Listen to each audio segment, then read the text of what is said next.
way the other, it don't matter. I mean, fair enough. So, well, we're live now. So, Yay! Hello, I'm back, bitches. so he's like, he's like, you got us banned in like 2 minutes, you know, bro. you Come on, just lost monetization within the first 5 seconds. But hey, what I do?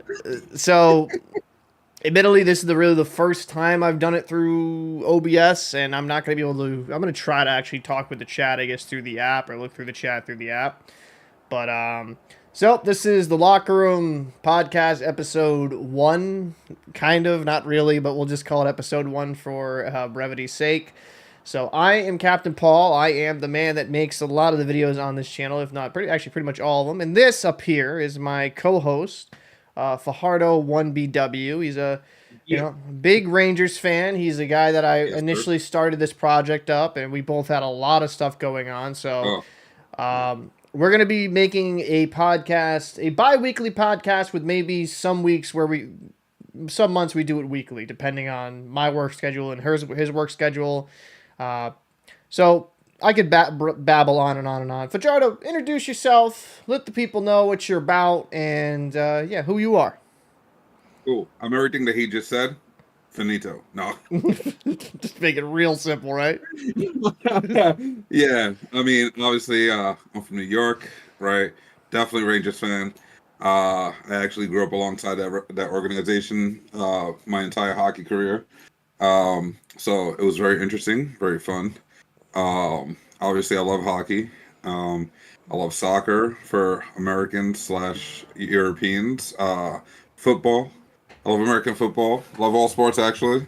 I tend to dabble in everything and know a little bit about everything, but not a lot about anything. So figure that one out. But yeah, I'm glad to be back. Like Paul said, we've been through a lot of ish over the past, I want to say, year. Yeah, We've both been through a lot, a lot. so it's good to be back. And yeah, let's talk some hockey. Dude, it has been a crazy start to the season, man. There's been some Oh yeah. teams that have really surprised me, like the Winnipeg Jets. They've had a Mm-hmm. tremendous start to the season, and uh, honestly, kind of just going with the Jets. They've always been that team that's like been like a good playoff team. Like I mean, a good team that can make the playoffs, but they've always really kind of lacked the ability to get over the hump. And Mm-hmm. they have the superstar goalie. They have very good defense. They have some talent up front. You know, it makes you hopeful if you're a Jets fan. Like maybe this is the year they can, go a little bit deeper into the playoffs. I mean, I think they have the talent. They have Morrissey on the back end. Like I said, they had Hellebuck in that. You know, the Connor. They have Shifley. They have so much talent. Do you think this is just another successful regular season for the Jets with ultimate playoff disappointment, or do you think this could be a year where maybe they kind of buck that trend? Um, I'm hoping that they take that step forward and they take another step in the right direction. I think that they've, over the past couple of years, as they've gotten rid of the so-called superstars, they've actually learned what it means to have a team, like overall, not just one or two guys that can lead one or two different lines and kind of hope that they can carry. Not everybody's as lucky as some teams that do have that. But I think that they've learned their lesson, and I think that the way that they've constructed this team, that they're going to be a true title contender this year, not just a flash in the pans. Hey, we had a great season, and we're going to flake out in the first round. Yeah, So I know what you mean. um, I definitely think that this is going to be a team to watch throughout the entire season. Obviously, barring any injuries. They're pretty much set up for success and to play against the top teams in the West. Yeah, I You mean, know, it's impressive. I mean, Shifley has 8 points, Ehlers has 7, Morrissey has 7 on the back hmm end. Pionk, a guy you should be familiar with him. He had 6. Kyle yeah, Connor with 5. You have some good production up and down the lineup early on in the season, though, so I don't want to kind of jump out the window. But then when you kind of go to the goaltending, I mean, Connor Hellebuck has a 952 save percentage and hmm a 1.25 goals against average with 4 wins. You know, Yeah, he's always been a world class goaltender. So yeah. I'm not really surprised by that. But I think when it comes down to it, is will they have enough firepower to keep up with other teams in the Western Conference? Uh, Well, I think it kind of goes to what we were talking about last season, when we started, doing our show last season, right? Where they don't have to have that overpowering one line, right? If the one line can be, good offensively, not over the top or anything, but really sturdy defensively, mm, they'll compete with top lines. And as long as they get production from the third and the fourth line, then now you have a team that's cooking. You right. know what I mean? Because some of these other teams, as Edmonton found out, right, over the past couple of years.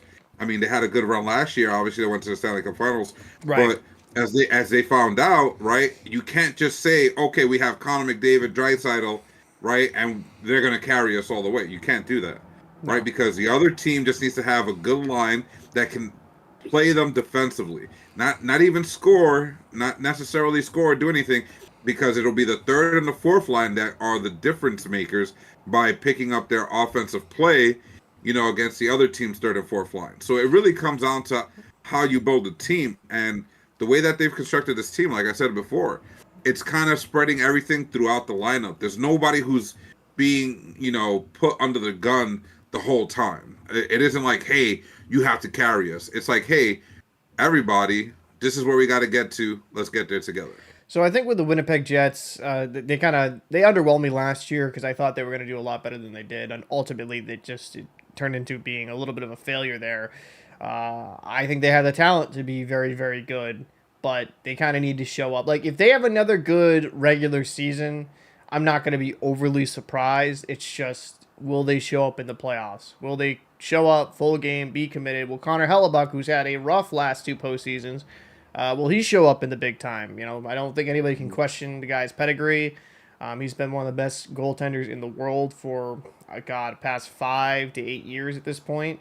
So I think they have all the makings to be a dangerous team in the playoffs, but for one reason or another, it's just never really been able to come to fruition. And actually, kind of you mentioning the Edmonton Oilers kind of transitions, that is a team that has been struggling mightily to start the season. They have not looked great. Some really bad defensive play. You know, I've liked some of the additions they brought in the off season, mind you. Like they brought in Skinner, who I think goes from Buffalo being massively overpaid, kind of signs a cheaper deal with the Oilers. I'm like, okay, maybe this guy can be kind of add a little bit more scoring punch. And while they're missing guys like Evander Kane, who's going to be out until February, it is kind of surprising how cold they have started the season, considering the great run they went on last season. Yeah, but I mean, so see, so the difference now with a team like this compared to the Jets is that, yeah, they have a team. Team is starting off slow, but they have the type of firepower that can kind of compensate for that, right? If it gets going. Obviously they've, like you said, they've had a very rough start so far to the season. Um, I've actually, I don't know if you heard it, but someone posted what was supposedly an audio piece of Connor McDavid just going off on somebody else. I think he was going off on Draisaitl or something like that. It was some random thing I heard like at 2 3 in the morning. I haven't found it since. I was looking for it. But it was really weird, and the description said that it was McDavid just going off on Draisaitl, and Draisaitl was just kind of there, just taking in, just not really arguing back, kind of just like, oh, okay, like calm down or whatever the case is.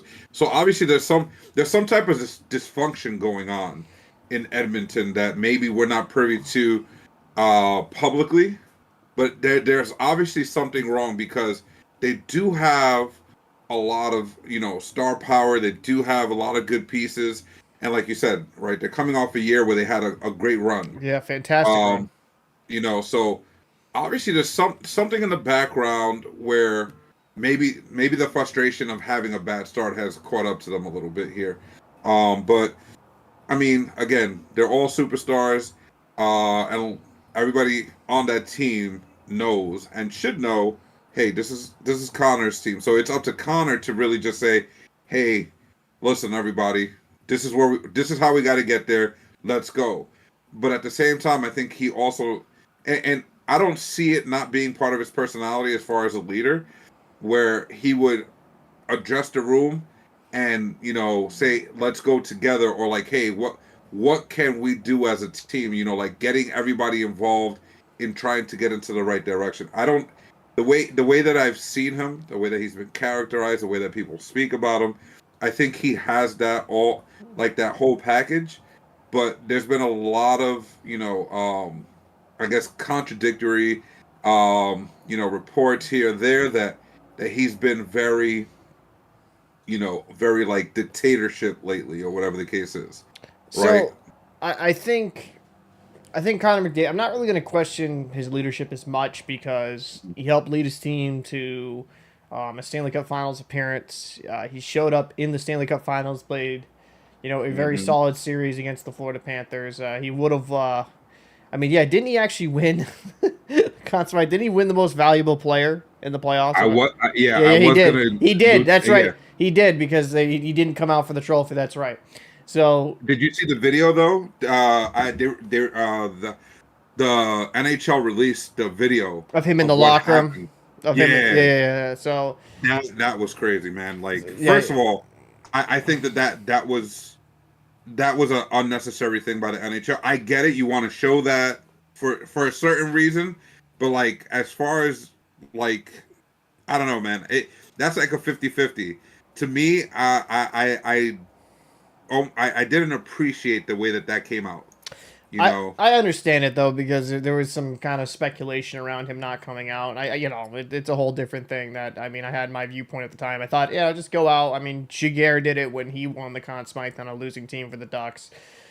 But when it comes to McDavid, I'm not really gonna question his leadership. I think the guy is a tremendous player. He's the best player in the NHL. I think we saw that in the playoffs. We saw that at the highest moments. Despite the Oilers' failure to win a cup, or even their earlier struggles to go past certain rounds in the playoffs in years prior, it was never because McDavid played poorly. Mm. It was the sum of the parts around him, and I think that's kind of what's happening here, right? The Oilers started out really poorly last year, ended up getting their coach fired. Was it Woodcroft? And they go to Knobloch, and they turn things around. The problem is they can't keep relying on going on these massive winning streaks to correct some terrible play. Because let's say the Oilers have a similar start to the season they did last year, and this is what people, oh, well, they pulled themselves out of it, but they went on a friggin' fantastic run that's very hard to duplicate. They can't be putting themselves so early on in such a massive hole where they have to rely on going on like a 10 plus game winning streak, right? Or, even overtime losses in like 10 straight games, they at least get a point. It's just setting yourself up for failure. I think the Oilers, on paper, I thought up front they made some additions that I like. That I feel like they're a deeper team. Um, I still have issues with some of the decor, like Darnell Nurse. I'm not the biggest fan of. I've already been that very vocal about that on this channel. He's massively overpaid at 9.25 for being a pylon half the time. Uh, but the biggest issue with this team is goaltending. I mean, looking at the stats right now, and some of it is the defense. I'm not going to just solely blame it all on goalies, but a lot of it is. Both goalies have a 852, 852 and 851 save percentage. So, like, if they were playing NHL 25, that's very good EA SHL stats, right, for a goaltender. But if they're both sub 900, this is sounding eerily similar to what it was last year. Calvin Pickard has a 3.28 goals against average. Stuart Skinner has a 4.03. Skinner's is an 851 save percentage. Pickard's 852. Each have a win on the season. If this Oilers team is gonna go the distance, if this Oilers team is gonna be superb, they're gonna need an improvement from their goaltending position. And it's not going to be Calvin Pickard, who's been kind of a journeyman, unless he really kind of has some massive resurgence. It's going to have to be Stuart Skinner, their young guy, who I felt like has the opportunity to take a jump in his play. He was a young goaltender.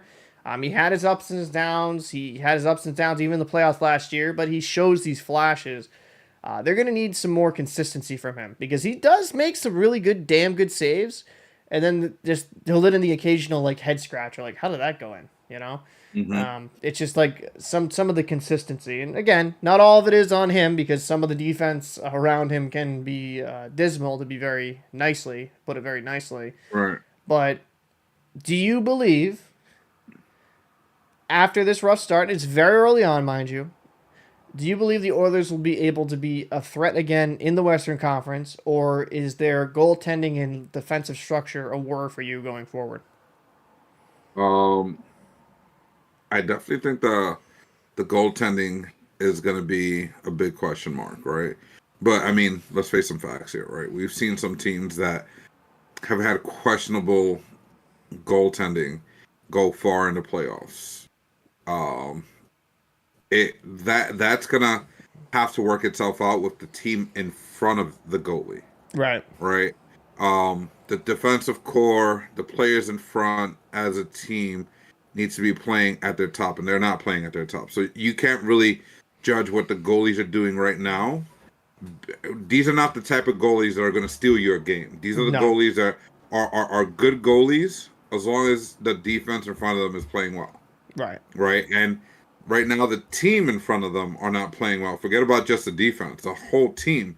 I mean, you have Hyman. Hyman was a key part of the team last year, points production wise. That helped them get on that run, helped them get into the playoffs. Was a big part of the playoffs. My man is sitting 6 games, 0 points, -1. Well, when you rely on Hyman, and this is the thing with Hyman, right? Is Hyman a traditional 50 goal scorer? No, he's not. Most teams he'd probably be around mid 20s. He benefited greatly. Me or you could sit on the back post for tap ins from Connor McDavid and score 30, 40 goals at the NHL level. Hmm. He benefited from that greatly.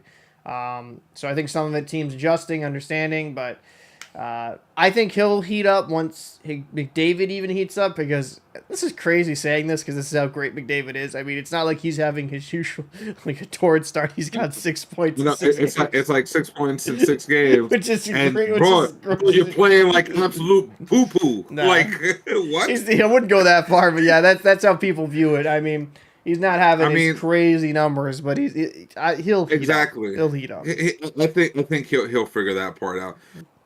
But I do want to take a look at. There's a couple of pieces that need to step up big this year, right? Nugent Hopkins, Jeff Skinner, who's giving a second opportunity at life in the NHL after Buffalo, Yeah, um, right? Again, Hyman, even what is it, Arvidsson, right? He had some good years before, and I think with the way that this team runs, he should at least be able to find something. But like all those guys that I just mentioned, I think they have a total of what? Let me see, 4 points, if that. yeah. Yeah, like 4 points altogether. Like that makes no sense. It's That makes.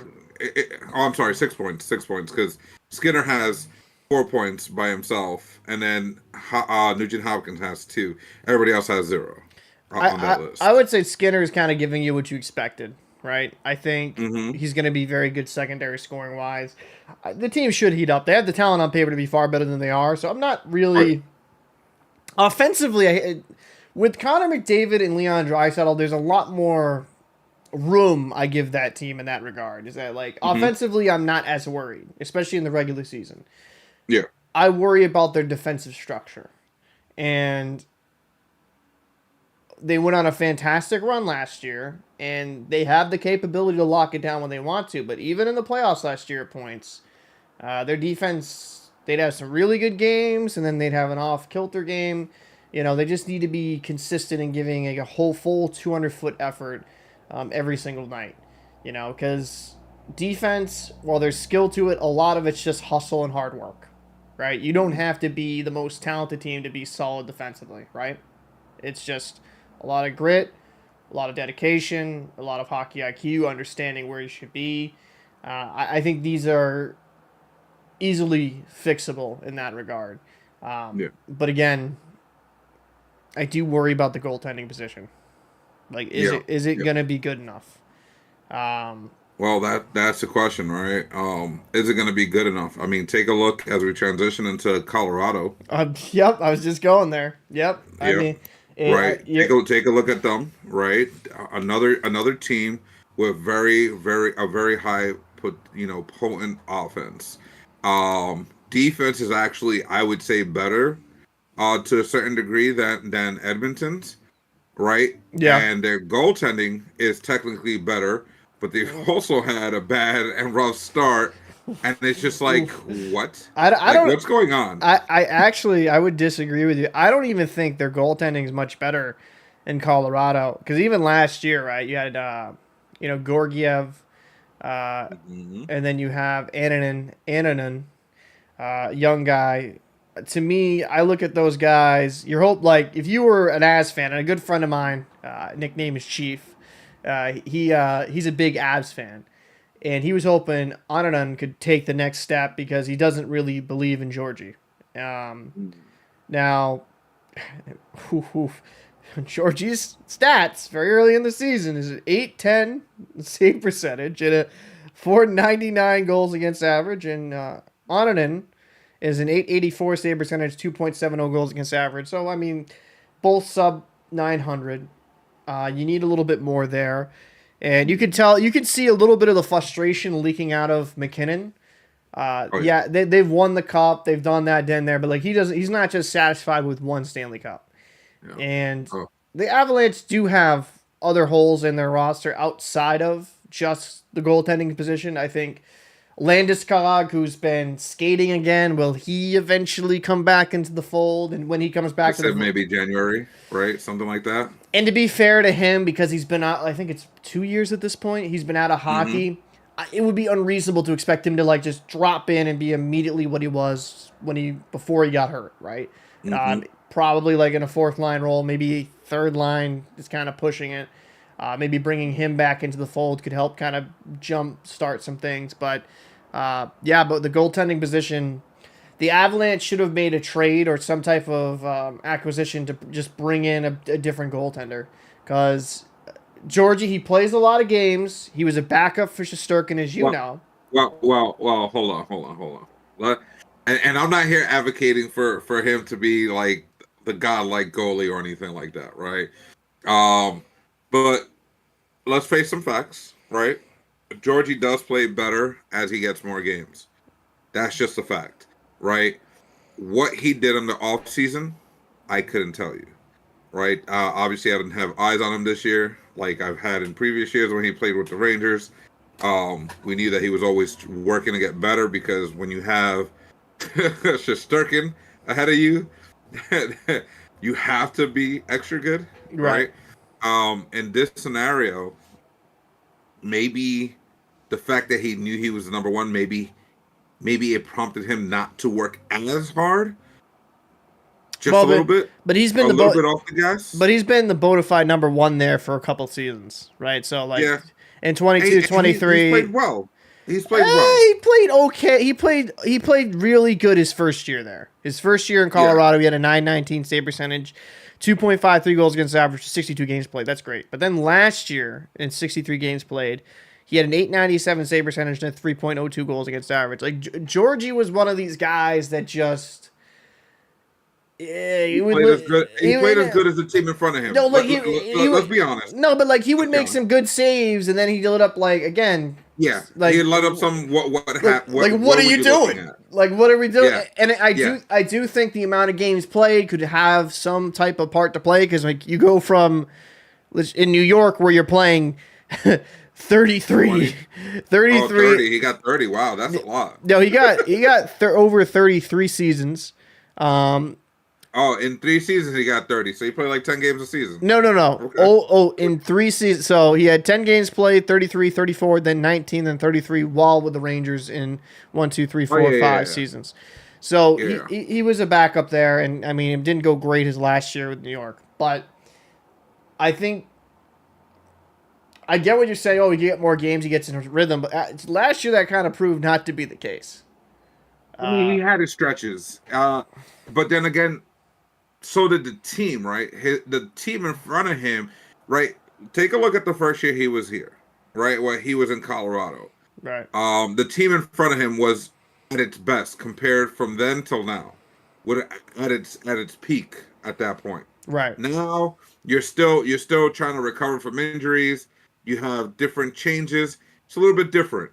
And I'm not defending him. I'm not saying that that's the reason that no, right? But everybody needs to take some blame here, right? You have guys like Jonathan Druin, right?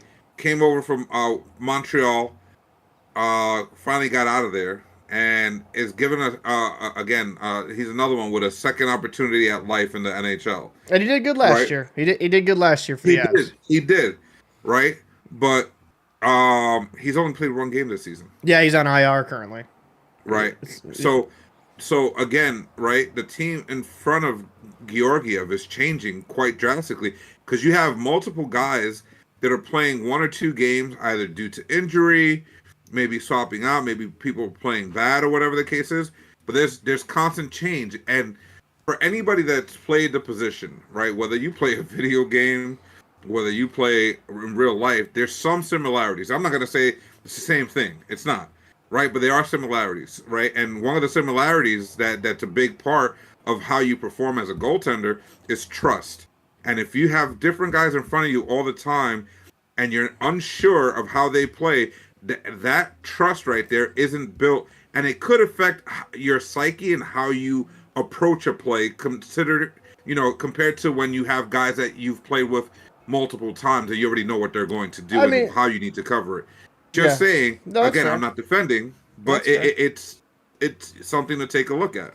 I mean, listen, is this the same caliber of roster that when the Avs won the cup? No, it's not.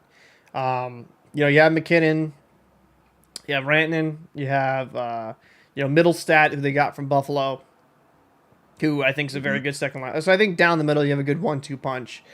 What hurt this team, if I'm going to be honest with you, Nichushkin being unable to play at the NHL due to his off ice issues and personal demons, Hmm. um, Yeah, hurt this team massively. Because if yeah. Nichushkin is healthy in the lineup, fully focused on hockey, the guy's like a point per game player. He adds a completely different dynamic to this lineup, and I think if Nichushkin was, I don't think he'll ever wear an Avs sweater again. I mean, I could argue I don't know if he'll be back in the NHL ever again. But Mm. if he was in this lineup, it would change things drastically. And now, mind you, I more care about his health than just a hockey game. So I'm hoping he's able to kind of get healthy and figure things out. But I'm just kind of just saying the quiet part out loud. If he was in the lineup, I think you have a different dynamic up front. Um, Mhm. Makar, like one of the best defensemen, if not the defenseman to some people in the NHL. He's an offensive dynamo. Gerard. I mean, they ended up dealing Byram to get Middlestat in that trade, who's a young, promising defenseman who wanted to get a good pay bump. So I understand why they made the deal. They needed to fill a hole up front. Mhm. But you have Druin out, Lehkonen out, uh, Taves out, Nichushkin is out for that reason, and you have Landeskog on LTIR, and maybe he's rumored to be out. So you have some holes in this roster due to some injuries or unfortunate situations. Mhm. I'd still do kind of worry, like, is a Georgie Onanen tandem going to be enough? And No. will their struggles, which it's been kind of struggling, right? Mhm. Kakinen, who they brought in over from, I believe it was the San Jose Sharks, right? Who's still on their roster. I was looking at the Puck Daily. And mind you, people, by the way, we're going to figure out some of the OBS, so I'm going to be able to kind of have this stuff on screen in future. We're figuring this stuff out. Um, Yeah. but Kakinen, maybe they kind of give him a kick at the can because Mm. on a really bad Sharks team, he had some solid nights. Yeah. Yeah. Um, I don't know. Which, It's talking about bad teams that show promise. Um, how you call it? I want to transition in here to one of the one of the teams that were so bad to a lot of people, and new name, new area, new jerseys, the Utah Hockey Club. I don't. Who, hey, man, yeah, they're looking absolutely phenomenal with the structure that they have. And again, not no overwhelming. Hey, this is like a team killer guy. No super duper star. I think the biggest guy they have is Keller, right? Clayton Keller is their big superstar, if I'm Yeah, not mistaken. yeah, he's their star. He's their leader. I mean, you could. Right. I mean, Logan Cool. There's other guys on that roster that Yeah, have like. there's a couple of other guys, some guys with experience, like Ian Cole, who's been around for quite some time. That brings that leadership. That hey, I've been in some wars, and stuff like that. That helps with the structure and what they want to kind of like have as their foundation to a new team, Yeah. right? But I mean, they have some talent.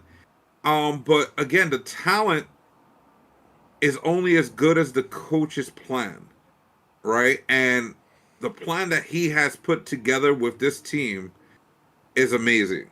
Um, they are a very well, again, early in the season. They are a very well structured team.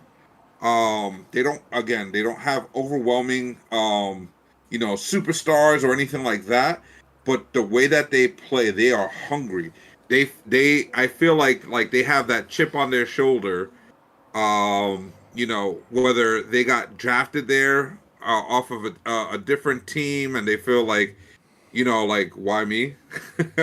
um, Jesus Christ, rough, rough to say it that way. Why me? it's the truth, but it's the truth, right? Because Jesus you're, Christ. you're you're you're on a team, right? And you're like, yeah, I'm a big part of this team, or I'm a part of this team, like most guys think, and then one, you don't get protected, right? And then two, you get picked.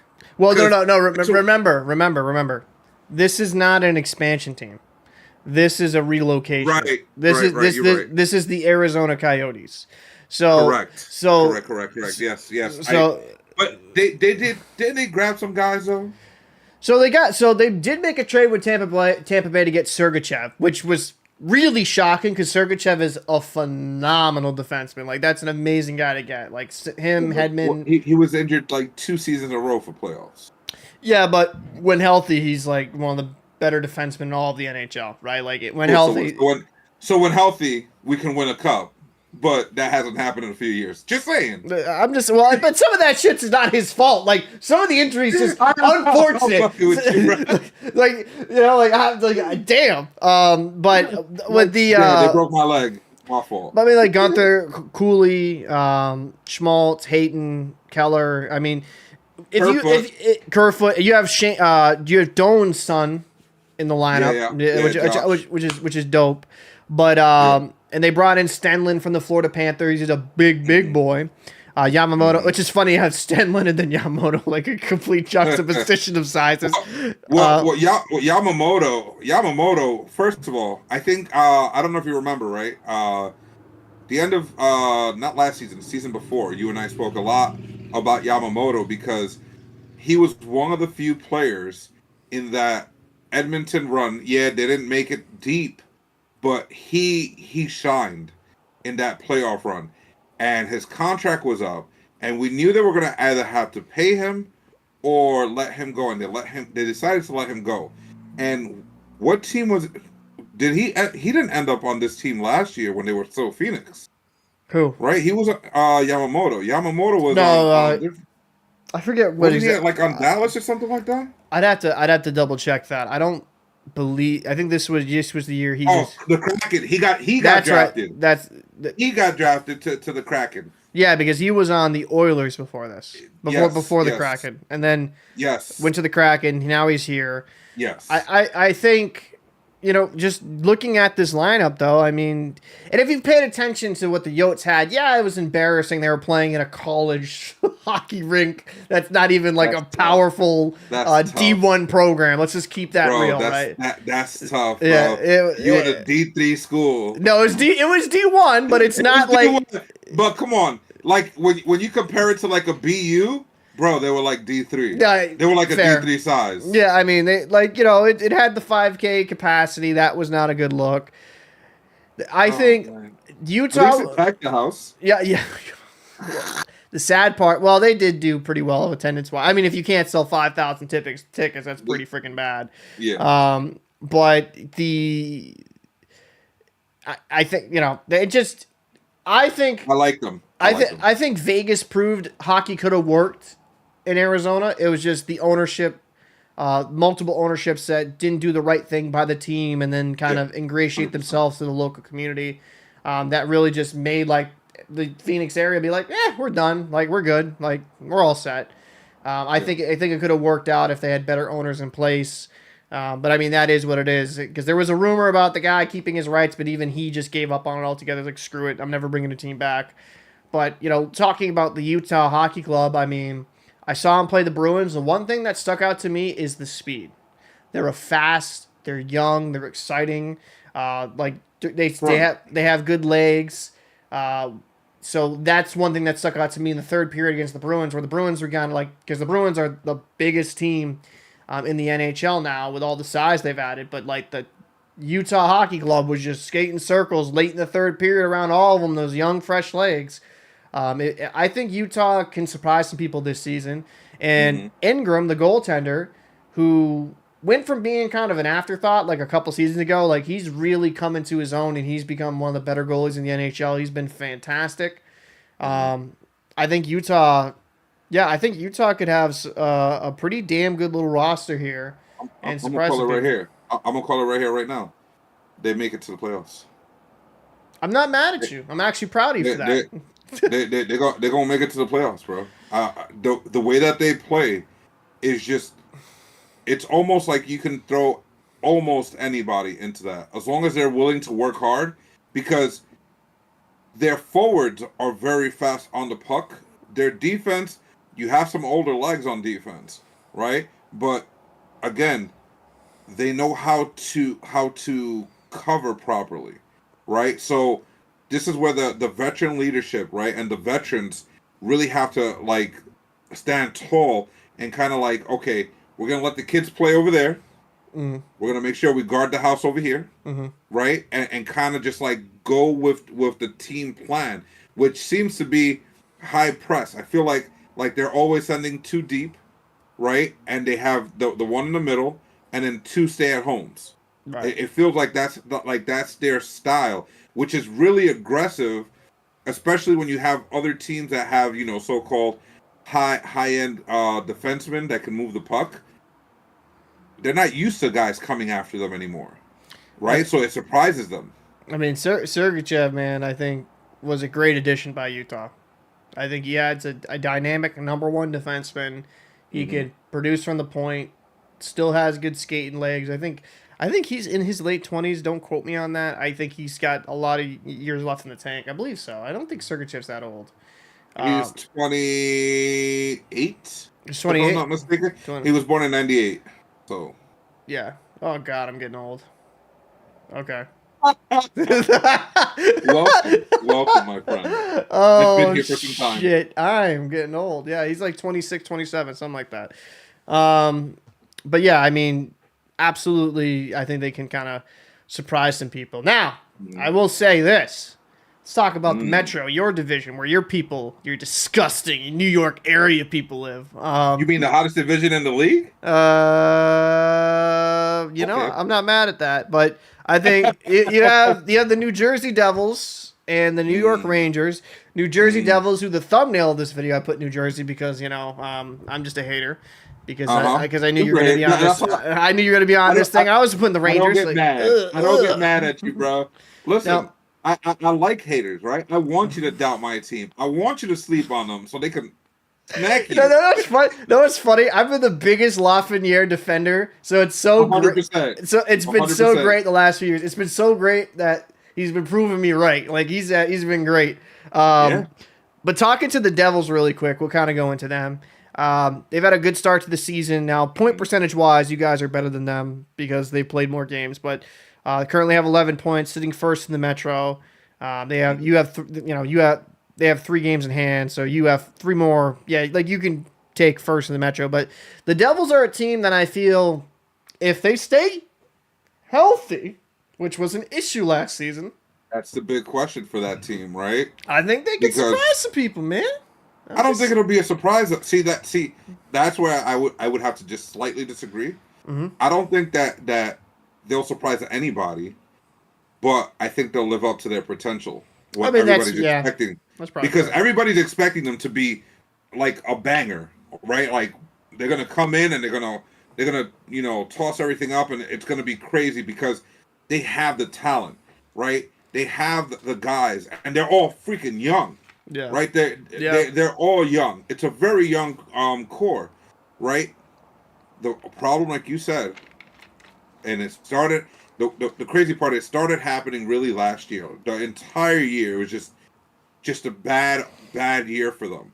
Um, Injuries on the offensive side, on the defensive side, the goalies, for crying out loud, Yeah. they had injuries in all three zones. Yeah. Like that's just insane They couldn't buy a fucking break last year. It was bad. It was at all. because they weren't a bad team last year. They just couldn't be healthy, right? It was kind of, Exactly, not now. consistent.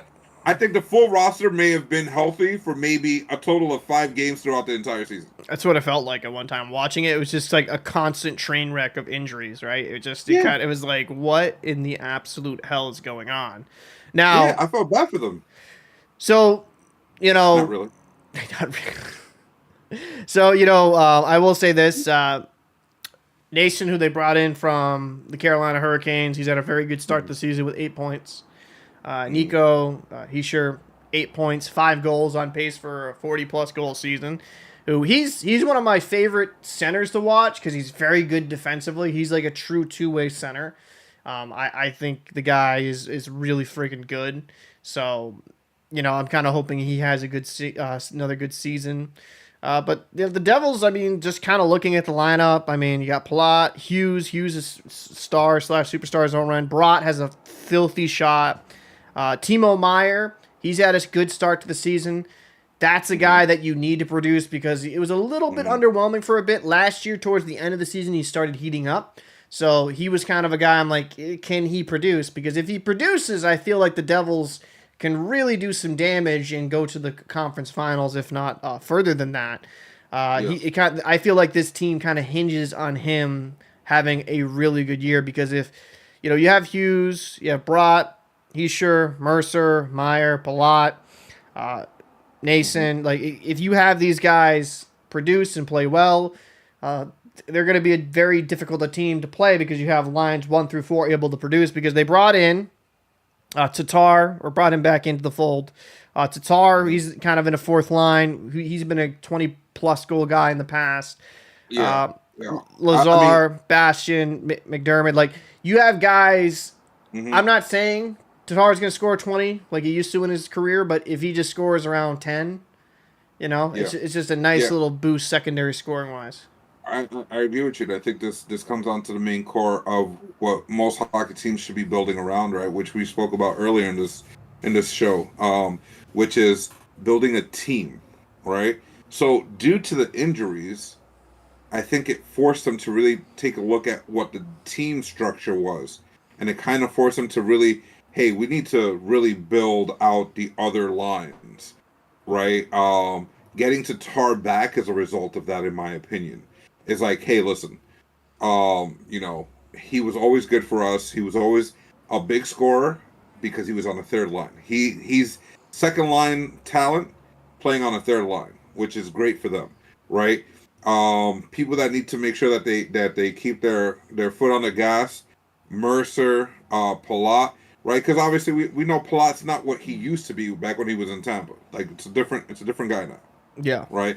But they always need to be putting their best foot forward, right? And giving this team an opportunity to one, rest their stars a little bit, taking some of the pressure off of them, right? And producing a couple of goals here and there.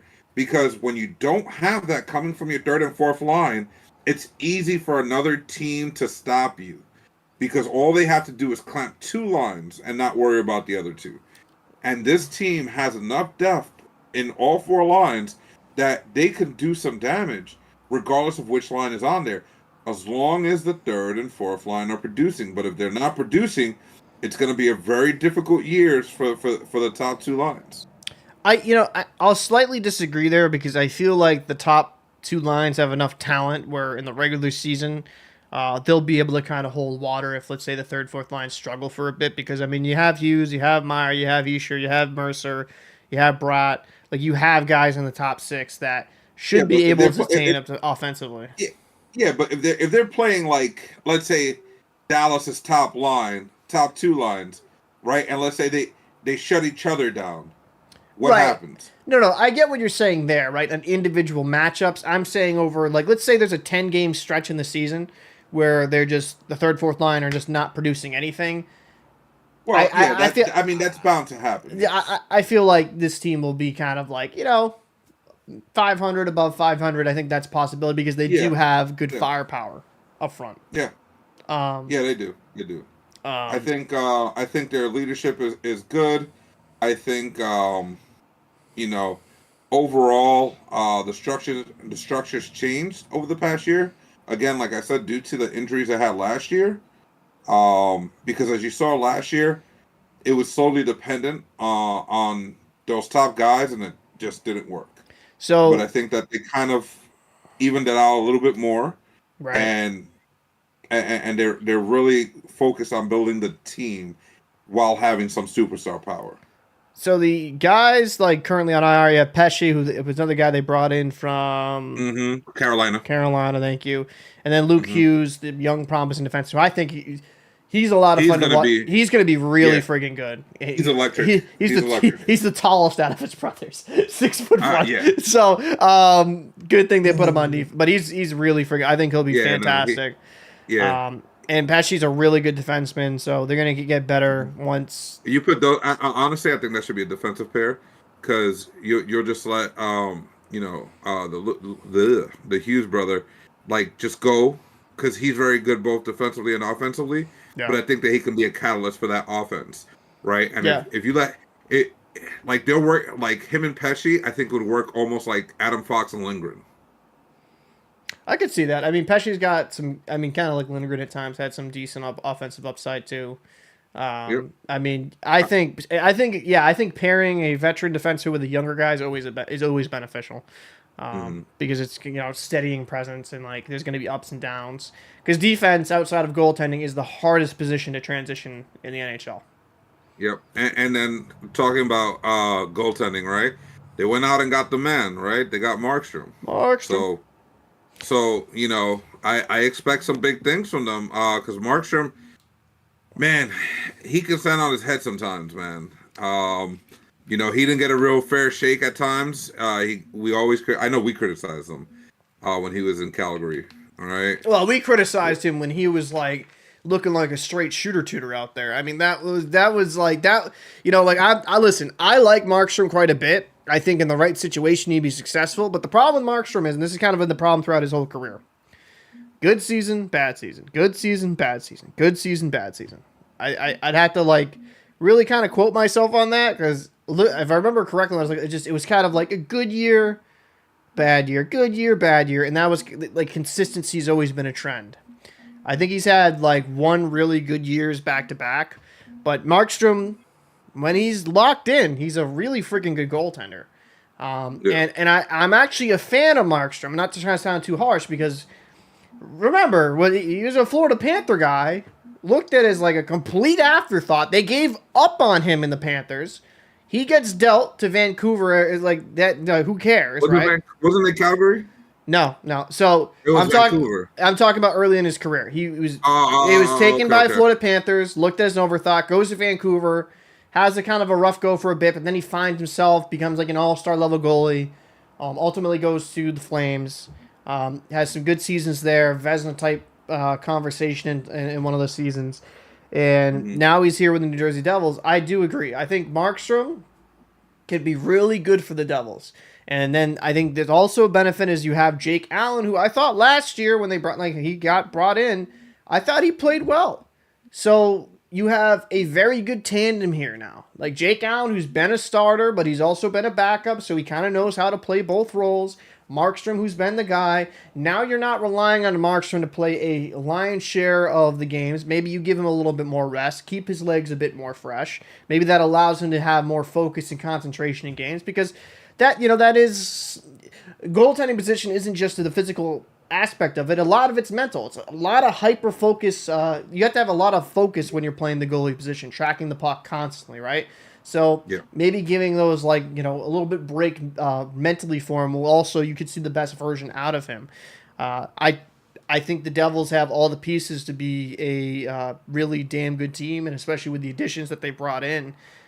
They kind of learned from last year, like, we need to be a little bit more depth, a little bit more scoring, and we kind of need to bring another goaltender here because they felt Jake Allen was maybe Jake Allen would have been okay, but I wouldn't have felt as good as their goaltending position if it was Jake Allen and like Schmidt or for example, right? Like I feel like you would have only had one NHL caliber goalie at that point.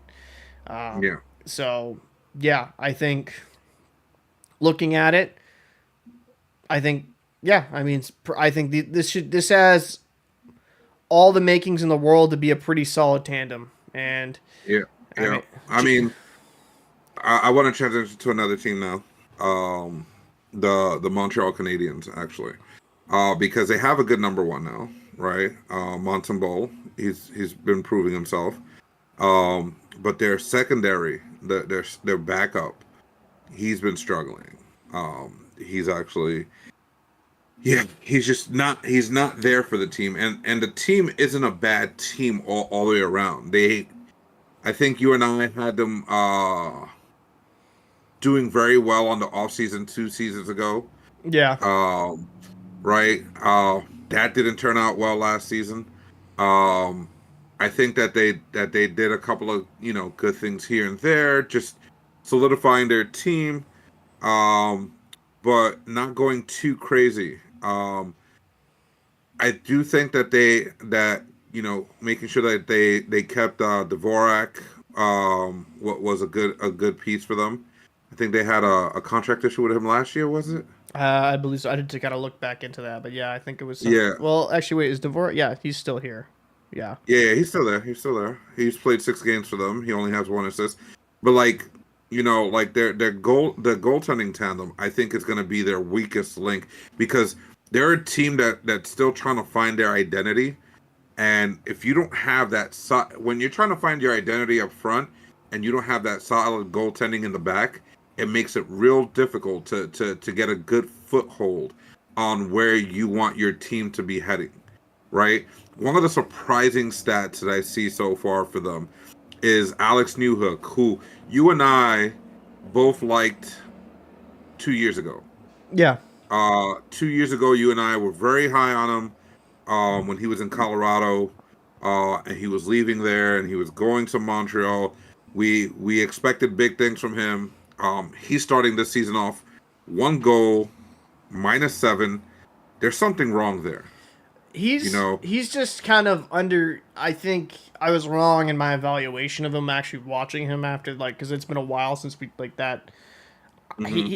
I just think he's kind of like a third line guy, maybe, and maybe a Hmm. fourth line guy. New Hook is he.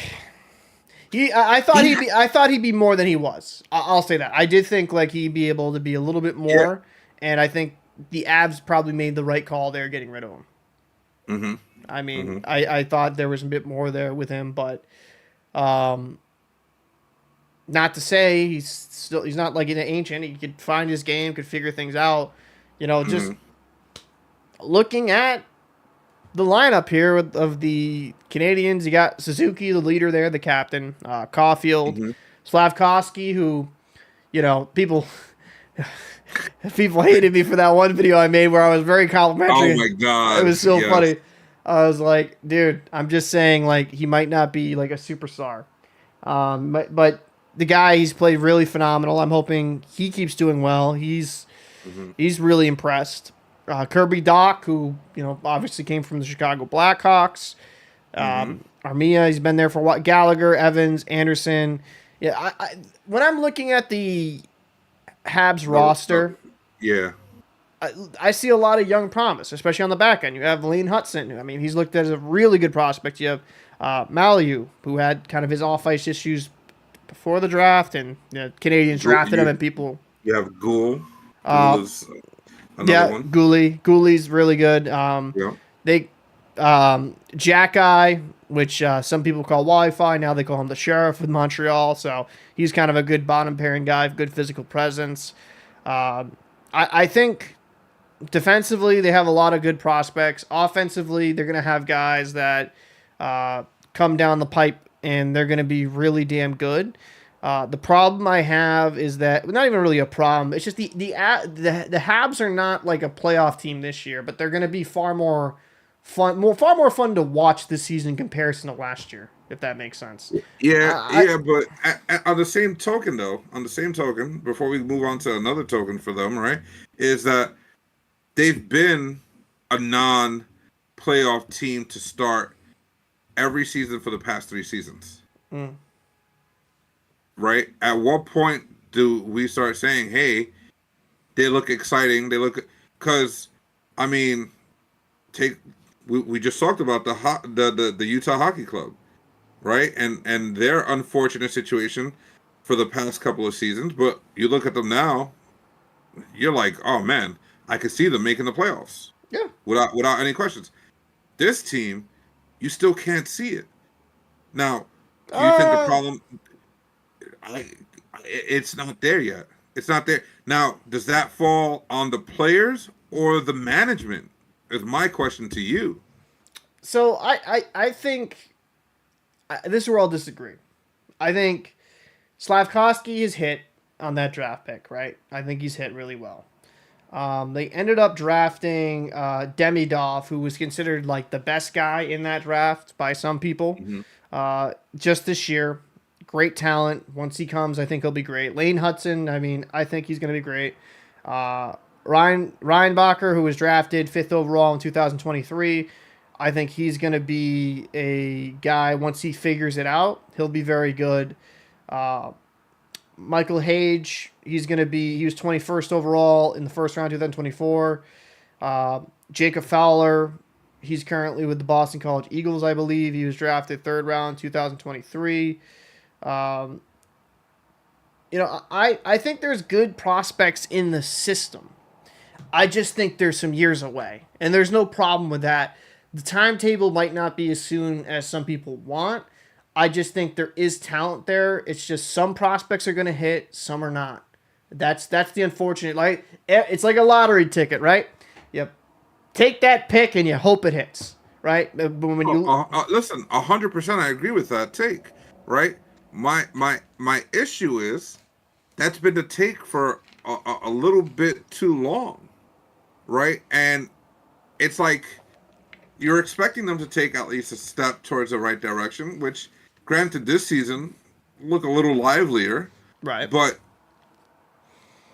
you still don't see them making a decent sized step, in my opinion. I feel like it's such a okay, cool. So we're gonna watch them lose, but it's gonna be a little bit exciting. It's weird because I'm Great. the Bruins fans defending the Canadians here. I feel dirty. No, but jokes aside, I get You understand what I'm saying? Like you're I get what you're saying, and I agree. I think they're for not that far away. They're I mean, not that far away. I mean, outside of that magical run with Carey Price on his last gasp, where they lost to the Tampa Bay Lightning during the that year, I can't say because it will get the video struck down if I mention the disease that shall not be named. When they had that year is Yeah. when they had that season, they had that magical run, but it was really a magical run, and I just don't think. I'm not as surprised with it taking as long as it has. Um, they're having young guys in the system. I think it will take another 2 to 3 years for them to be like a true playoff contender where they're like towards the top end of the league. But with all the young guys they have in the system, drafting a guy like Demidov, when he hits and he comes over, I think it's very bright future. I wouldn't be surprised. I will say this. I wouldn't be surprised in like 2 years even if they're in the playoff conversation. And I know like Utah, you're looking at them and it's still very early, so we'll see how things go. Like they have a lot of young talent they hit, but even with like when they used to be the Coyotes, very similar conversations. They have all this young talent. Why aren't they making the next step? And sometimes it takes a little bit of time. Sometimes it takes a new voice in the room. I think Martin St. Louis, who was one of my favorite players when he played for the Tampa Bay Lightning Mhm. and then the New York Rangers, because he was a What short team? What team was that again? the Just say it one more time. Tampa Bay Lightning and the New No, no, York the other, Rangers. the other. There you go. But he There you was a go. Good Tampa Bay job. Lightning legend. I know. It's Um, okay, but but he he, he did I get it. I magical get it. He things. played for your inferior team for a bit. Oh God. But no. He was a phenomenal player. I think he can be a solid enough coach, X and O wise. I think it's gonna take time. That's all. You know. Yeah, yeah. Um, Talking about that team of mine, right? Have you heard about what they did for last season's President's Trophy banner? no, did they like burn it? Oh my Lord Jesus! All No. right, here we go. All right, it's embarrassing to say because it's very upsetting. But instead of putting like every other team in the NHL, putting a banner that says President Trophies winner 2023-24 season, they have 23-24 season regular season champions. I'm done. That's it. That's it. What It's a the? New York. It's New York. New York is What the are you soft. doing? New York is the softest market of all time. That is the softest move. I'm Okay, gonna go. I'm gonna. okay, stop, No. stop, That is the soft. That is a stop. typical New Yorker move. Soft, soft. That is ridiculous. Why in Oh the hell? my God. Regular season champions? Are you kidding me? Really? What did you win? Nothing. You got destroyed. That is Well, they do. crazy. No, they do get a nice little check for being president Oh my. champion. Just saying. Yeah, But nice little check.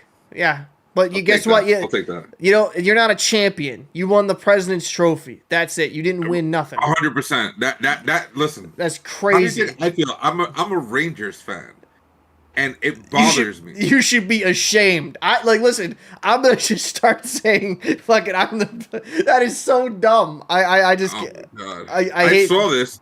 I saw this on a video that someone highlighted the thing, and I'm just like, oh my God, what are we doing? Typical New York What? soft move.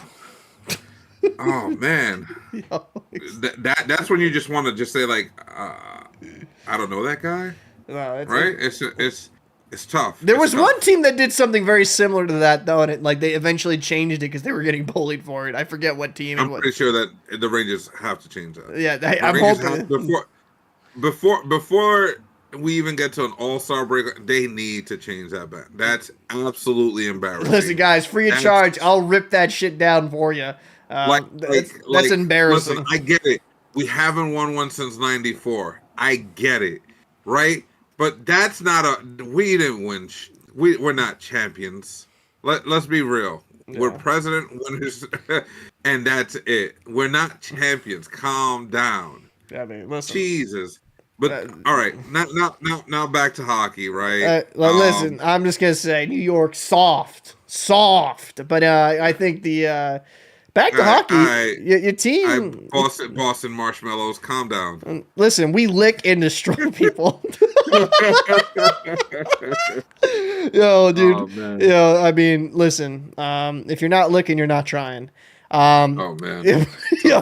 But no, the New York Rangers. All jokes aside, they've had a very good start to the season. I don't think that's really should be surprising because Nope. they do have the talent, and it's never been I a think I question. told you.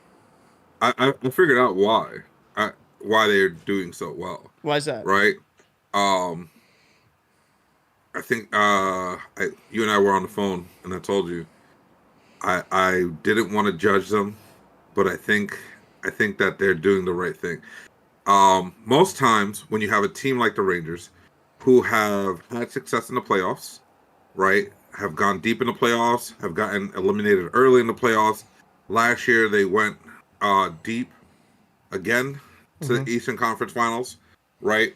Normally, you'll see most general managers, most team owners say, we got to hit the panic button.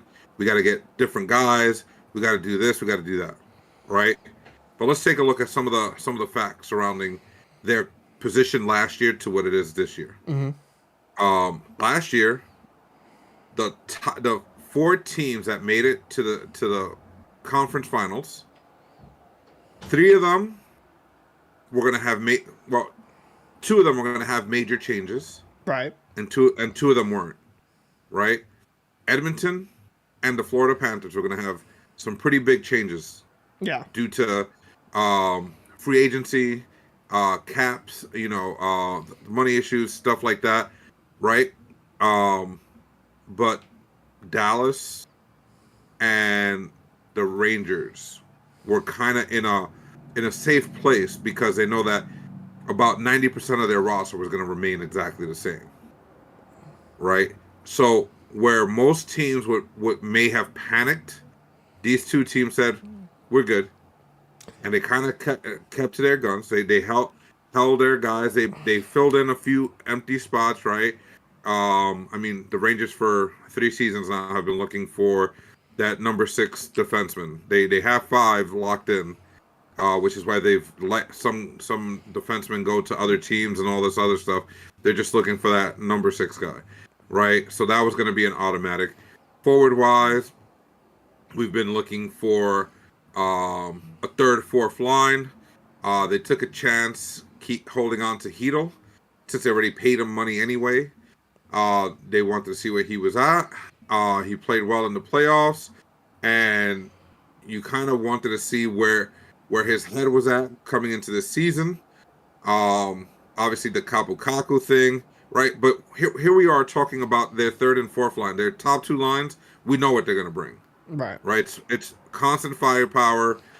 They're pretty well defensively structured. So those are like almost guarantees that they're going to play well. But the rest of the team, Right. right, was a question.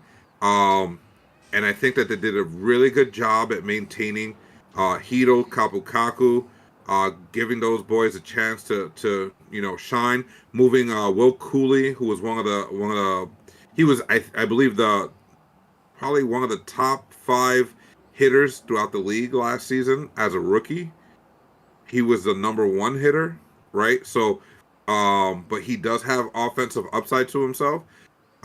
Putting him on that line in place of Lafreniere, who's now made the jump and gone up to one of the top 2 lines, right? Bringing in Sam Carrick from Edmonton, who now has some of that, deep playoff run experience, controversy, things of that nature, right? And kind of, a little bit older where he can kind of have that leadership for that fourth line where you have 2 big rookies and Matt Rempe and Edstrom, right? So now you have those guys, and you're like, okay, well, and then you throw in a Brodzinski, who, first of all, the kid's he's got a cannon for a 1T, but yeah, like they're getting the third and fourth line percolating, and I believe that that's what's kind of like giving them more success because they don't have to be crazy good. Again, like I've said, building these other teams, right?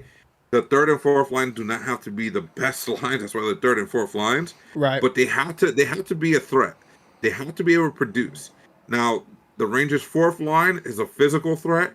Their third line is a scoring threat. Like they look like they can score, right? They have like 1 or 2 goals or something of that nature, but they have the potential to be a lot more, right? So you give that to the third line, and it makes it easier for the first and second line because now the other teams that are playing them have to really kill the defense covering 3 lines. And then when any one of those pairings go out to play the fourth line, they're physically being abused. So this is the thing. Similar to what I said with the Rangers last year. The Panthers last year. And they're still a good team, but we'll see how that goes. This might be kind of the last gasp for this roster. And I'll say for 100%. this reason. Igor Shesterkin, world-class goaltender, one of the best in the NHL. Yep. He wants to get paid 11.75? Yep. And he rejected an offer of 11 10. million. Of Yeah, 11 million. It was 10 and change, wasn't it? Nope, it was 11 million for 8 years. And because his ego can't get checked the door, apparently he wants to make more than Panarin because he feels like he's the most talented player on that roster. That's what the rumors are. We'll see how that is. But I think this roster is extremely good. My question marks are just in the playoffs. Will Zibanejad show up in the actual playoffs? Will Kreider, who can be a net friend presence, will he show up? Will Panarin not become a ghost? Right? Panarin is a world-class player, and I'm not surprised what he's doing in the regular season. You just need him to do this in the postseason as well. And looking at this lineup on paper, I mean, it's great. It's a great team. It's a great lineup. On defense, you have, Keandre Miller, you have Adam Fox, you have Schneider, you have Trouba, who I think, Ranger fans aren't a fan of, but for what he is, I mean, yeah, he's overpaid, but he can be a physical presence.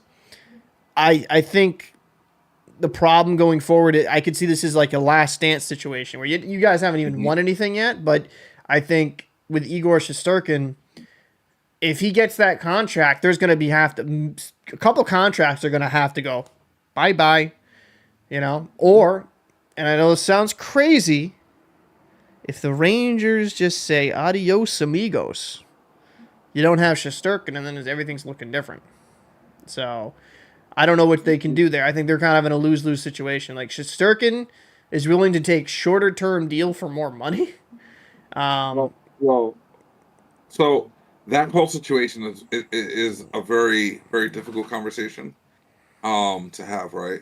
Because someone, I forget where I heard this, right? But they said, forget about the position he's playing, right, for a second. Let's just take that out of the frame, right? And let's keep this conversation in the frame of when you look to your leaders, to the guys that are going to be game changers, that can, do something different, that can change the complexity of a game or the outlook or change the outcome and steal you a game, right? Can he be that? Yes, 100%. Yeah. He doesn't need to score a goal to do that, Right. right? Because I think that the in the modern era, the common thought is you have to score that goal to be that guy, right? And like I said, you got to take his position out and say, can he be that guy without scoring a goal? Yes, he can. Who are you talking about, Shesterkin? Yeah, Shesterkin. Shesterkin is one of the best goalies in the world. And Period. the problem, though, is, and this is the honest truth about his position,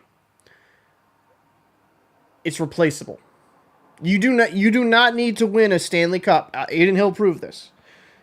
And Niemi proved this. Multiple goalies have proved this. You don't need a Hall of Fame goaltender or even an all-star level goaltender to win a Stanley Cup.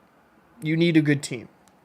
And when I look at Shesterkin, the only problem I see with the Rangers is I don't see anyone in the pipeline ready to even be an average NHL starter now, right? They'd have to go out and get somebody.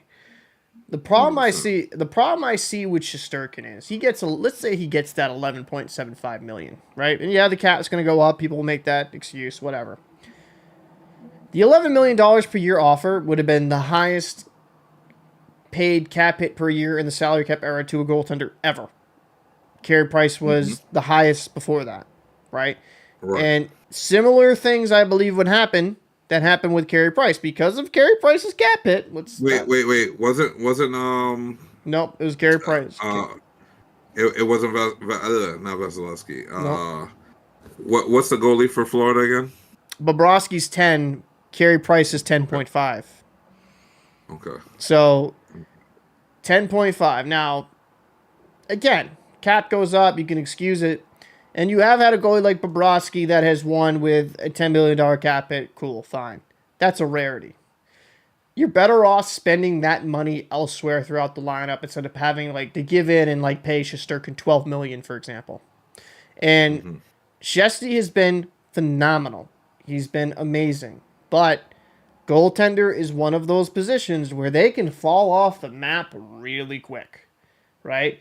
It's kind of why I'm not comfortable paying them a super excessive amount of money because just due to the position, the way you have to use your hips, and there's just a lot of moving parts there with goalies that they'll fall off. Am I saying Shesterkin's going to fall off? No.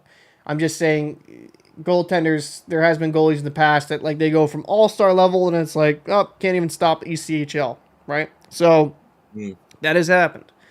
And when you invest that Yep. money in a position that is very like replaceable, um, you need a goalie. You need a good goalie. But how good of a goalie do you need? Right. You know, Right. because would you rather spend that 11, let's say 12, would you rather spend 12 million on Shesterkin or hypothetically spend that 12 million between two different players that could be game changers up front on the back end that make you far deeper? And then you just kind of get a goalie that's average. You know, it's, I'm not saying Stuart Skinner like struggling right now level. I'm just saying a guy Yeah. that like 905, 910 save percentage, but then you're so locked down that it builds that guy up. You know, I don't know if that's an unpopular opinion. It just I think if the Rangers No, pay it, it's a tough decision, right? For the franchise, for the players, it's a very difficult decision, right? Um, he is a leader. He is one of those guys that can steal you a game in in the facet of what he does. Um, but like you said, do you let him walk and build a deeper team or a stronger team up front, more scoring, maybe some more defense, whichever one, and get an average guy, you know? Or do yeah. you sign him at the risk of maybe not getting, somebody back in, the front or whatever the case is? It's a very difficult and touchy situation for the Rangers organization, and I'll say why. Right? Because you have Zibanejad, Kreider, and Panarin. Right? They're hitting they're in their 30s now. Yeah. Right? They're in their early 30s, and I'm not saying that you can see a drop off. I'm not saying that at all. There's freaking Panarin's a beast. He's got 12 points in 5 games, 6 goals and 6 assists. Like he's just an animal, right? But you look at those players and you're like, okay, Zibanejad, Kreider, they don't seem to be. You can't even say that because they're putting up points too, Yeah. right? But That's it. it's like This is the difficult thing with this conversation. right. It's the gamble. It's like, where am I rolling the dice? Am I rolling the dice on these guys continuing to be at the top of their game for the next 3 or 4 years, which you have them locked in for, right? Or do you look at the goalie and then bring some of the young talent, which they've now begun to prove that they can start nurturing some of this young talent and bringing them up. So this is the thing. So Shesterkin is making 5.675 million. So let's just say, we'll just 6 million. So essentially, you're going to need 6 million and some change in space to retain him because the Rangers, as of currently, only have like $400,000 in cap space because of the way they're up against it. So Yeah. if that was going to happen, I mean, a guy I look at immediately, Kreider's making 6.5, right? Yep. That's a guy you could expend. Or you could kind of move a couple different pieces. You could move, Hedel, Kaku, their salary combined is 6.8. Like there's ways for them to retain Shesterkin, and this is not also taken into account and not lose anything super drastic. right. And then also, if you really think about it, right, if you do that, the salary cap will probably go up maybe another. I'm hoping another 5 million because then that would save you guys a lot of issues, but also just be good for the sport overall. But let's say Right. the cap goes up another like 2 million. Let's just be conservative. Right. Then it's less money you have to try to find. That Right. being said, you get rid of guys like, let's just do the Hedel and Kaku thing, right? Because Kaku kind of been a little bit disappointing, right? He's on a 1 year. Actually, he's a 1 year deal. So let's say you don't retain him, right? You get rid of Hedel. By losing Hedel, who's making, or dealing Hedel, who's in his second year of a 4 year deal, making $4.44 million per year. I don't think you'll get much of a return for him. So essentially, you're trading Hedel probably for not an amazing return, but with the ability to retain Shesterkin. Do you do that? right? So this might be an unpopular thing with Rangers fans, but the loss of Hito wouldn't be super drastic. I don't, in my opinion, right? And the reason I say that is because, well, he was out all season last season, Right. and we didn't blink an eye. So if we lose him, it's nothing crazy, Right. right?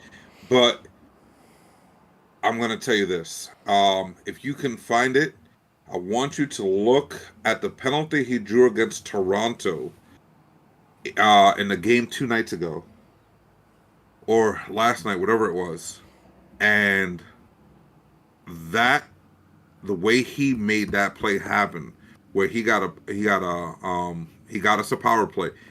That growth, the way that he made a grown man move, Right. which is something that he's never done because he's not that big of a guy, right? But he is a big guy, but he's not that big of a. He doesn't bring that presence to the ice Right. normally. But this year, so far, from what I'm seeing from him, it looks like he's bringing that. And if he brings that, he's going to be a whole different kind of player. And that's where it makes it even more of a difficult gesture to figure out. Now, granted, if it goes up 2 million or something like that, if Kako doesn't pan out, which is this is his year, same thing that happened with Lafreniere is where we're at with Kako. This is your year to prove something, Right. right? So here we are, and these two players who kind of on the chopping block, right? They know it. They know what it is. Um, if they step up, that just makes that whole situation even more difficult. Because you're right.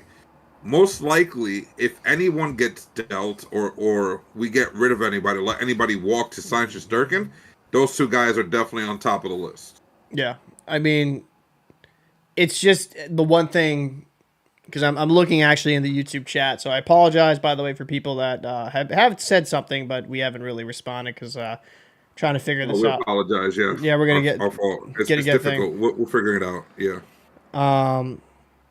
So, for example, DEG says can't just consider a major fact that goalies shouldn't be the highest paid players on any team. Team greater than goalie. I think what is it? Christopher said the answer is no. They always disappear in the postseason. But DEG says we're talking about getting rid of integral parts of our team in the capital. I can't even really pronunciate that. So to retain one selfish guy, that's crazy. Now, so this is my thing, right? I'm actually against paying him this amount of money personally. I think it'd be a mistake because you're paying him so much money, and yeah, you've seen Bobrovsky win it, but I would argue the Florida Panthers have the best general manager in the NHL, and they also have the best situation with no taxes.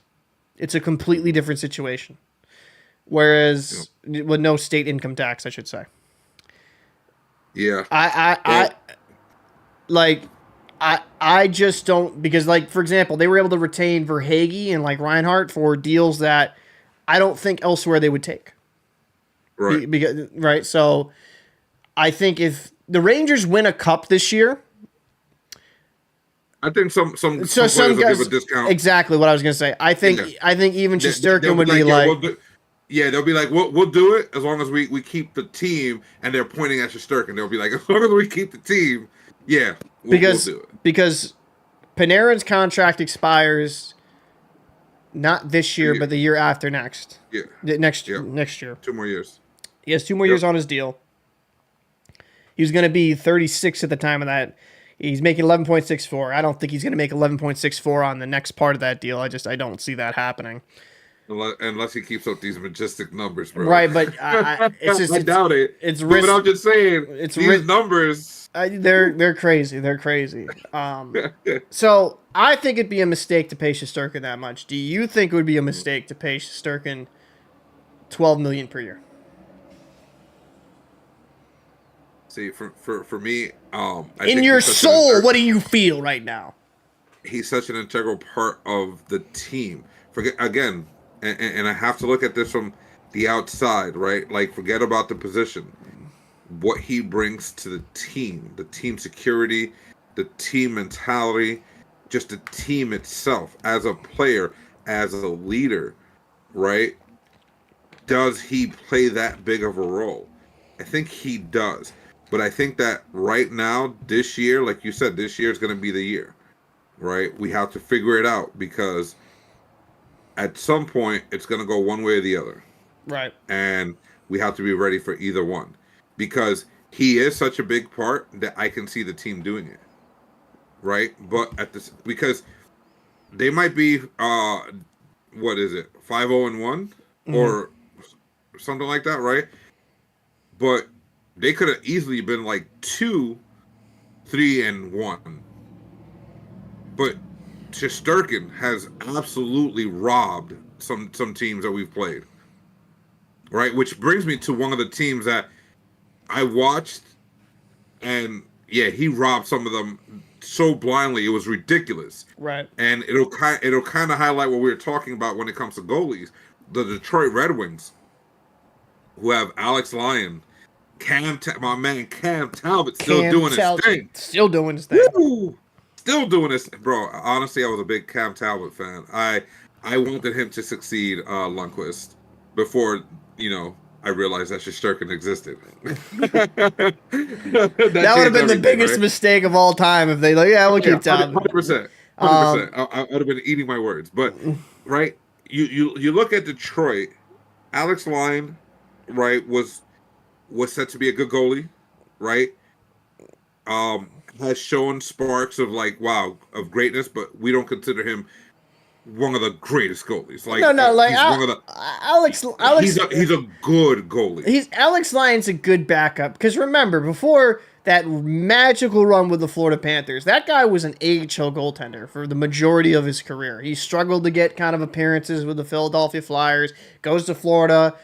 Bob went Mm-hmm. down. Bob was struggling, and then I think Knight had his situation. So then Alex Lyon gets put in. He goes on a great run. Now Bobrovsky ultimately would supplant Lyon in the first round, and we all saw what happened when the Bruins collapsed. And then the Mm-hmm. Panthers would go to the finals to lose it to the Vegas Golden Knights. But Lyon kind of proved like he can be solid. He had a solid year last year. I think Cam Talbot's a very good starter. He's a good starting NHL goaltender. I mean, he's been different places. It didn't really work out with the Oilers, but then he goes to different places. Like, where did he go to? Like the Minnesota Wild. I know he was with the Mm-hmm. Vegas, not Vegas, Los Angeles Kings before Kings. this. Yep. Yep. Talbot's a steady goaltender. I think they even have James Reimer, if I believe, still in that organization. So they have I some know they have guys. Husto. And Husto, oh, who they Ville thought highly Husso. about. Wait, was it? Right, right. But he didn't do well on his outing. No. So it's Detroit is a team. You know, if you kind of if you want to go and talk about Detroit for a second, Detroit is a The team. the Rangers .05. Okay, that's what I call them, because like the team is made up of half of the old rate. They're like what Tampa Bay used to be, where the, the guys that left the Rangers all went there. Like they're like, all right, so that's not the destination anymore. We're not going to Tampa. We're going to Detroit. All right, let's go there. Uh, I mean, look at the team, right? Let's just so everybody understands what I'm talking about, right? On the Detroit Red Wings, you have Kopp, Tarasenko, Gustafson, Kane. Who else? I think there's Tyler like one Mott. or two. Yeah, Tyler Mott. Yep. Bro, that's an entire line that came from the Rangers. Cam Talbot. Cam Talbot goalie. Come Well, on, like so but like so this is the thing. I would argue Tarasenko is more of a St. Louis Blue. Patrick Kane's more of a yeah, Chicago Blackhawk. yeah. Cop, I'd give you. Talbot. Talbot's one of these Well, guys. I don't know where I really kind of put him. To be fair, because there's been some different stops around the lawn. man, I feel like he's wasted talent, bro. Because when he was good, when he was at his best, he was just second to one person, and he just happened to be on the same team as Lundqvist. But Because he played on the Oilers though. Like after like he went from the Rangers, yeah, that did him no favors. not at all because they weren't ready. Like they didn't have a good defense. Like again, if there was no Lundqvist and you had Cam Talbot on those Rangers team, Cam Talbot would have been very good. I'm not gonna say he's gonna put up Lundqvist numbers, right? But I'm gonna say that he would have still been very good. The team would have been very good and very Yep. successful, right? With him there. You know what's crazy? Cam Talbot, his first year starting, 56 games played. His second year, right? He played 73 games for the Oilers, a 2.39 and Right. 919. Those are crazy numbers considering the amount of games he's playing. Then 67 the next season. Yeah, that's why he fell off the wagon for a bit. Yeah, like I've had to recuperate. yeah, because then he had a short stint with the Flames and the Minnesota. That's what it was, the Yeah. Minnesota Wild, then the Senators and the Kings and the Red Wings. Talbot is a good goaltender. Yes, he is. I still like him. I still have faith in him being a very good goalie. He last year 54 games played, 2.5 goals against average and 913 save percentage. That's solid. I mean, and the save percentage in goals against, like goals against was up last year. Save percentage was down considering like the usual league average. Like those were really good numbers. Like Cam, excuse me, Talbot, is a good goalie. And Yep. yeah, Yep. But now that team that they have there at Detroit, I like. Honestly, I like what they have. I like what they've done. The Kane thing, Tarasenko thing, I think they'll get into their thing. I just don't want Detroit to heavily depend on them being who they were. You know what I'm saying? Like, expect them to be good, right, and to produce, but don't expect them to carry, well, which is two different things. Kane last year in 50 games played had 20 goals, 27 assists for 47 points, near a point per game clip. 100%. I think Kane could be, if he plays most of the season, let's just say he plays 70, right? Let's just put it there. Uh-huh. I think if he scores 50, 60 points, successful campaign. Yeah. Like, Yeah. I agree with you. I don't think we need to expect prime Patrick Kane. And Right. Tarasenko hasn't been the Tarasenko of old for a while now. Oh yeah. Like, Yeah. I mean, if we're being honest, that flop in Ottawa really kind of like highlighted, because everybody thought, oh, the late move to the Rangers did him no favors, blah blah blah. I said, okay, cool. I think you and I even highlighted at the beginning of last season when you're like, okay, he's going to Ottawa, right? What he started off in Ottawa, right? yep, started off in Ottawa, got traded to the Florida Panthers. And even during Right. that Stanley Cup final run, he was not like he accepted his role being kind of a grinder towards the bottom of the lineup, but it wasn't like he was Yep. playing great. Yep, 100%. You know, 100%. But this team is pretty well stacked, like all the way around. Like Yeah. they have good quality players. Like they don't really have too many big holes. Their defense looks solid, right? They have some guys that if given the puck can do stuff, like Eric Gustafsson. I mean, we saw what he did for the Rangers when Fox went down for like yeah. a little stretch of the season last year, right? He can play. He can move the puck. He can be a catalyst for your power play. He can help create offense, which is great coming from him, right? You look at some of who's the other guy? Mata Maatta, right? I think it's Mata, pronounced Oli Mata. Mata, yeah. Yeah, Mata. Okay, right. He's another guy, right? He's solid defensively, right? Has some creativity. He can help there, right?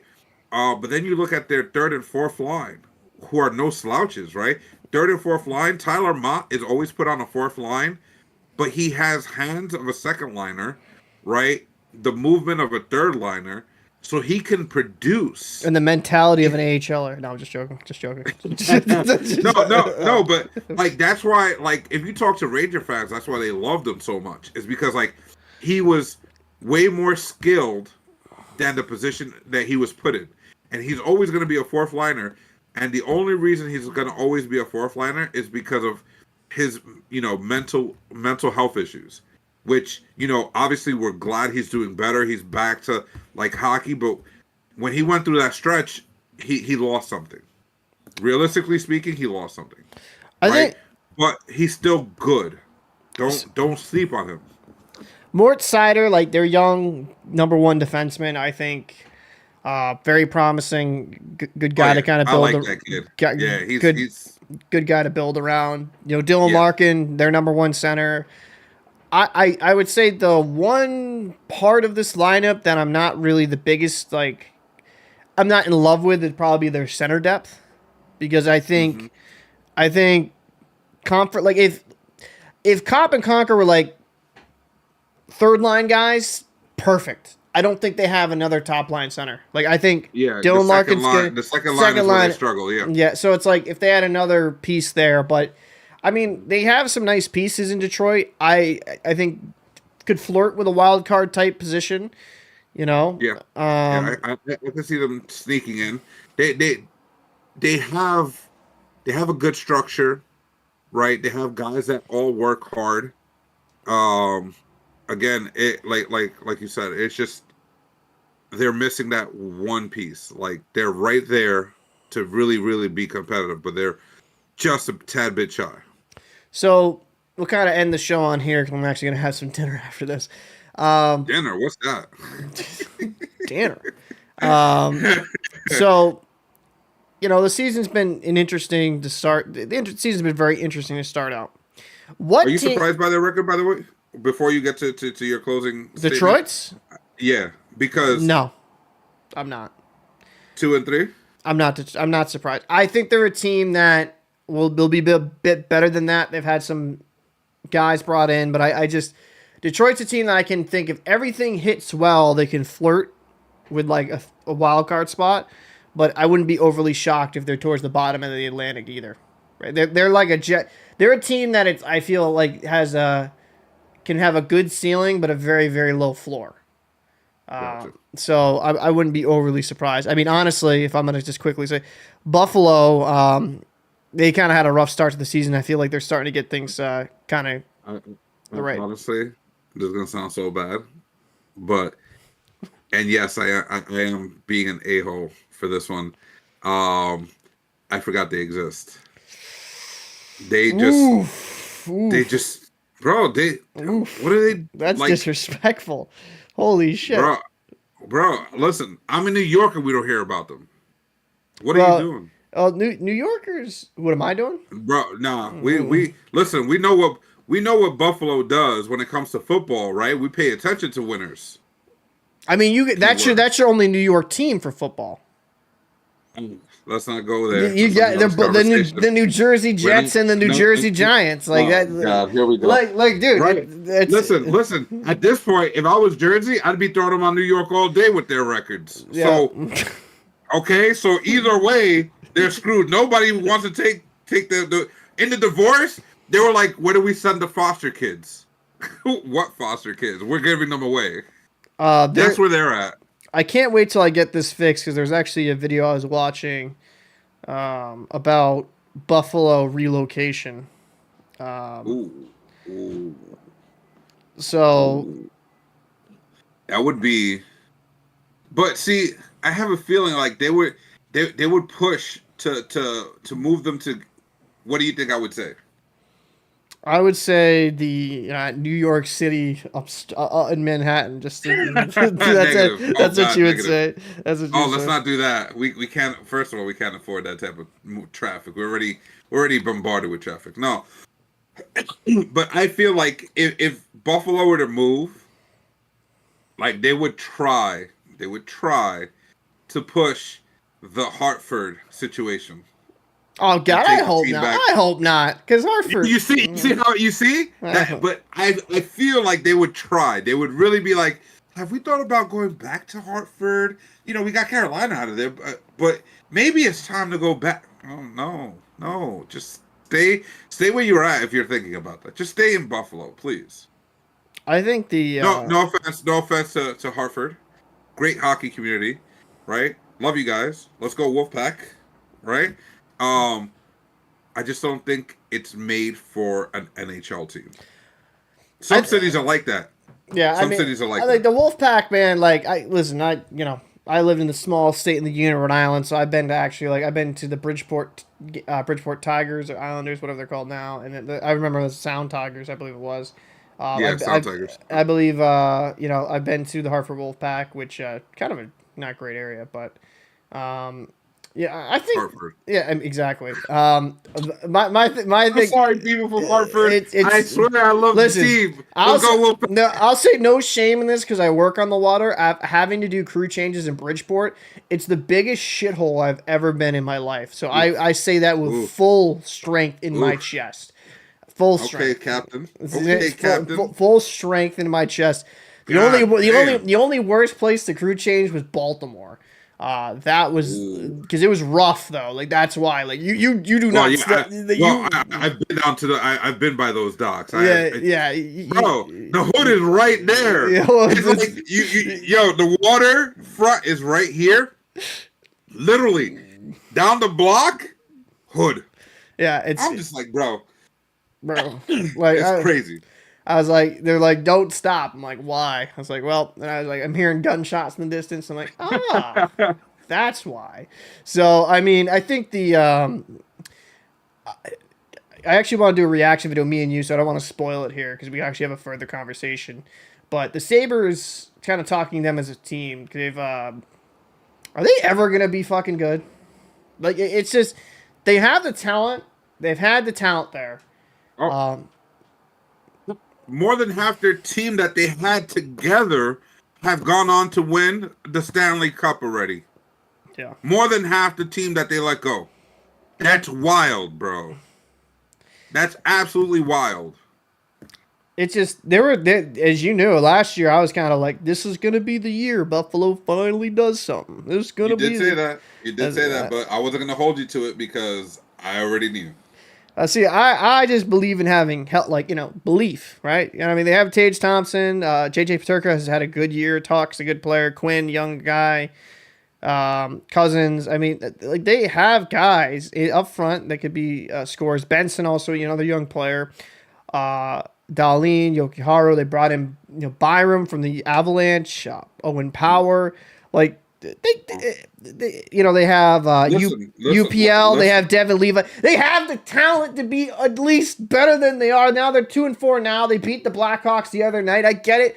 Maybe there's some hope. But it seems like every freaking season when it comes to the goddamn Buffalo Sabres, they just disappoint. And So did the Hawks. the Chicago Hawks? Just leave it. No, no, no, The no. Atlanta Hawks? I was talking about the Mighty Ducks. You're stupid. Because you're dreaming right now, bro. I need you to stop. If you want belief, we can throw that movie on all day, bro. We can sit down and watch it together. There goes your belief. Okay, just stop it. We could go watch the Hawks, think that they were going to win another championship, and then realize, oh, this is not a movie about the Hawks. It's a movie about the Mighty Ducks. I'm gonna. You had me messed up because I'm thinking like, wait, is he talking about Atlanta? Is he talking about this? Like, what's going on? Like, what? I loved it. I loved your face. You were so lost. I was so lost until you said that. I'm like, you're stupid. But I'm gonna probably wrap. We're gonna wrap it up here, folks. I want to say a big thank you for everyone that has popped through. This stream podcast will be bi-weekly. Probably have some lives throughout the week if I'm driving or something of that nature. But like a dedicated hockey show like this, where we're going into thorough detail for maybe like an hour, which is now it's an hour 43 minutes. So we've been on air for quite a bit. We're gonna try to bring this bi-weekly, so every other week. We'll kind of just break down what's happened around the league, just the conversations and what's just happening. I want to appreciate all the viewership and support on the channel. It's really appreciated. I'm glad to see my co-host back in the seat, Fajardo. Yes, sir. I'm excited to make content with you. Yes, sir. And we have a lot of things to talk about. And the presentation will be better next go around. This is my first time really messing with OBS, so it's kind of very dull looking. I'm probably going to make this into segments and don't worry about all this. Yeah. All this. It's going to be...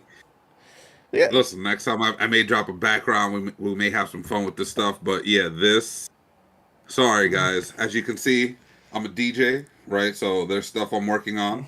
Obviously, as you can see there, I'm working on a track. So like... I'm working in the lab, so this is my lab. I have a lot of things going on, so I apologize for the little mess behind me. Obviously, concerts I've done, stuff like that. I have a bunch of tickets and all that stuff, whatever. Autograph posters and whatever. You haven't heard of me, that's okay. I haven't been relevant in quite some time. I had to take time off, personal reasons, right? But as I get back into the mix, you're gonna see a lot of the stuff get cleaned up, probably different kind of stuff, and you'll probably see some advertisement for some things that I'm doing. Obviously, my manager over there, right, that guy with the Bruins hat, right? Uh, yeah, he'll let you guys know once we start moving into that direction. But yeah, just want to say thank you to anybody that did show up, did come to watch us. Welcome back. We apologize for being gone for so long. Like we said at the beginning of the show, we've had a lot of things happen to us over the past year, so it's been a very rocky situation. I thank Paul for continuously keeping the channel alive. Well, I've been dealing with a lot. But we're back. Hockey's back, and let's grow this together. The fan base, us. That's it's the only way it's gonna happen. With all of us working together, and trying to reach new heights. So Absolutely, let's man. go. So if you guys enjoyed the video, make sure to hit a like, comment, and subscribe if you're not already. We have a membership on the channel as well. If you want to be interested in supporting the channel in that way, feel free to. Don't. It's not any pressure to do so. If you can't, you can't. Just watching the videos, hitting like, and sharing them is just as fine as well. So I am Captain. Discord, And Discord. Don't oh, forget. Come oh, on, man. oh, we got We got a Discord. we'll have a Discord down below. Hey, come on, Discord, my man. We, Come on, this is why I'm here. I gotta remind you. Chop, chop, chop, chop. I Get don't. on it. The problem is, you know me. I don't even check Discord like that crazy. No, we're gonna, I'll be better at that. we're gonna start getting on that, but we're also probably gonna have a team working on that soon. Getting involved with the Discord and stuff like that, and eventually, probably, have them present for maybe some shows and stuff like that. So, we're gonna keep on growing. We're gonna keep on building, trying to make sure that we serve the community the best way possible. So just keep your eyes open for all these things. If you guys have any suggestions, please do not hesitate to reach out to us. Let us know. But don't do like this one guy, I don't know if he's even around, who wants to DM everybody and be like, hey, I want to do this. Like, calm down, guy. Listen, give us the idea. We'll look at it, and then that's it. All right? So just give us the idea. Let us rock. If you're watching, shout out that Golden sucks for Aces. you. Shout out Golden That- Aces. Oh, that guy, too. But thanks everyone for watching. We'll see Appreciate you you soon. guys.